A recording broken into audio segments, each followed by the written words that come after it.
भारत को डराइए मत, ट्रंप के हटने का इंतजार करेंगे।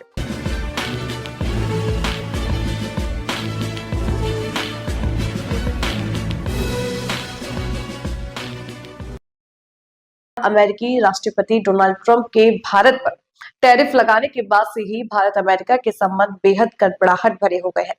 हाल ही में अमेरिका ने भारत पर थोपे गए 50% टैरिफ को घटाकर 18% कर दिया है। इस कदम से दोनों देशों के संबंधों में सहजता आई है। इसके पीछे की इनसाइड स्टोरी जानते हैं। हाल ही में एक रिपोर्ट आई है जिसने तहलका मचा दिया है।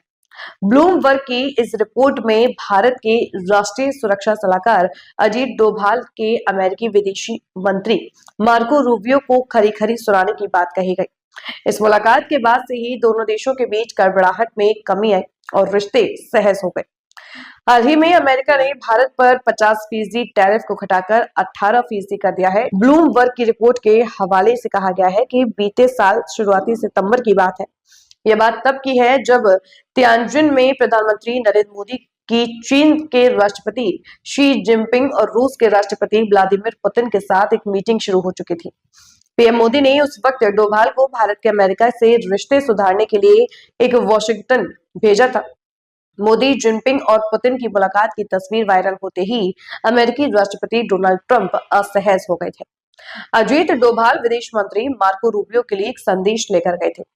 यह बात दिल्ली के उन अधिकारियों ने बताई जो इस बैठक से परिचित हैं और जिन्होंने नाम न छापने की शर्त पर उन गोपनीय चर्चाओं पर बात की।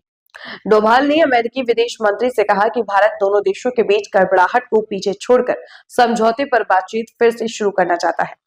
ब्लूमबर्ग की रिपोर्ट में कहा गया है कि डोभाल ने रूबियो से साफ कहा कि भारत ट्रंप और उनके सहयोगियों के दबाव में नहीं आएगा।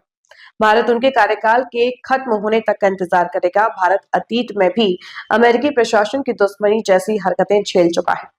हालांकि डोभाल ने रूबियो से मुलाकात में कहा कि भारत चाहता है कि ट्रंप और उसके सहयोगी भारत की सार्वजनिक आलोचना काम करें और दोनों देशों के संबंध में फिर से पटरी पर आ जाए।